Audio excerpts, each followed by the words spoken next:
এবং ইব্রাহিম কার্ডিয়াক হাসপাতাল থেকে আগত অতিথিবৃন্দ সবাইকে স্বাগতম এবং শুভেচ্ছা। আজকে জানেন যে আমরা মরহুম জাতীয় অধ্যাপক ডাক্তার মোহাম্মদ ইব্রাহিমের উদ্যোগে 1956 সালে 28 ফেব্রুয়ারি আজকের এই দিনে দেশের মধ্যে অন্যতম দেশ যেখানে মহামারীর আতঙ্কে আবহাওয়া দেখা দিচ্ছে।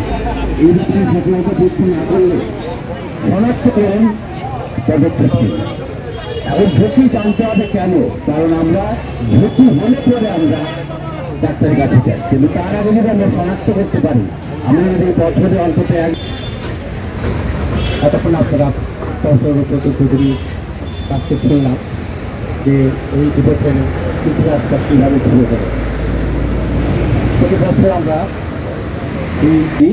According to international diabetic convention এবং 60 থেকে 70% ক্ষেত্রে তাদের কোনো লক্ষণ থাকে না। লক্ষণ না থাকলে ডাক্তার শরণাপন্ন হয় না।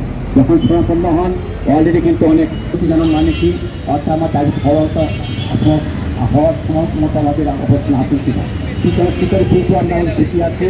একটা হলো আমার বছরে ডায়াবেটিস থাকে, আমি অবশ্যই আমি শনাক্ত করার চেষ্টা করবো। এই যে শনাক্তটা দ্বিতীয় লাইনে আসছে, আমরা শনাক্ত করতে সুবিধা রক্ত সরকার মাপতে হবে, খালি পেটে মাপতে হবে, খাওয়ার পরে মাপতে হবে, অথবা সুগার বেশি থাকলে আমরা একটা মাপ আমাদের হবে। অর্থাৎ প্রতি বছর যদি আমার ঝুঁকি থাকে আমি চেষ্টা করবো প্রতি বছর একটা করে আমি অন্তপক্ষে সরকার আমি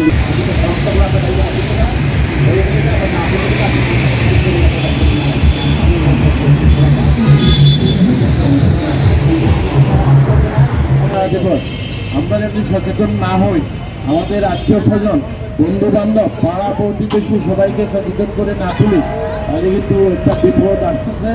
আমাদের দেশে সবচেয়ে বেশি ডায়াবেটিসের প্রবণতা, এর কারণ কি এখনো বোঝা যাচ্ছে না। মনে হয় আমাদের যে বংশগত জাতিগত খাদ্যাভ্যাসের ব্যাপারটা এটা হয়তো বের হয়ে। যাই হোক, ডায়াবেটিস তো সব রোগেরই মেন রোগ। এটা থেকে কিডনি ধরে পায়ের আঙ্গুল থেকে মাথা পর্যন্ত এমন কোনো স্থান নাই যেখানে ডায়াবেটিস থেকে আমাদের ক্ষতি সাধন করে না। কাজেই আমরা সচেতন। এছাড়া আরও 2টা দিবস করে আপনারা জানেন, 6 সেপ্টেম্বর আমাদের সমিতির প্রতিষ্ঠাতা জাতীয় অধ্যাপক ইব্রাহিম স্যারের মৃত্যু দিবসে, আর আরেকটা করে 14ই নভেম্বর বিশ্ব ডায়াবেটিস দিবস। কারণ আমরা সবসময়ই একটা অঙ্গ প্রতিষ্ঠান হিসাবে বাংলাদেশের আমরা Ibrahim cardiac and research, Ibrahim nursing call ডায়াবেটিসের উপরে আপনারা সবাই এখানে আমন্ত্রিত। বারডেম অডিটোরিয়ামে আমরা এখান থেকে সুন্দরভাবে শৃঙ্খল আশায় চলে যাব, গিয়ে বারডেম অডিটোরিয়ামে ডাইরেক্টলি ঢুকে যাবো সবাই।